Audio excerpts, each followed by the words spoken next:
നെല്ലിയാമ്പതിയിലെ Polachirakkal higher secondary സ്കൂളിൽ കുട്ടികളെ പഠിപ്പിക്കാൻ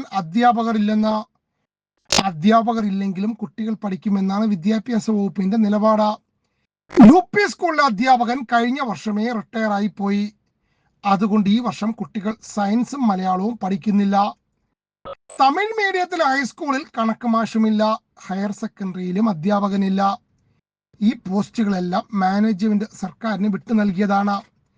ഭിന്നശേഷി സംവരണത്തിനായി വിട്ടു നൽകിയ സീറ്റിൽ വിദ്യാഭ്യാസ വകുപ്പ് 2 തവണ ഇന്റർവ്യൂ നടത്തി. പക്ഷെ ആരും ഇതുവരെയും ചുരം കയറി വന്നിട്ടില്ല.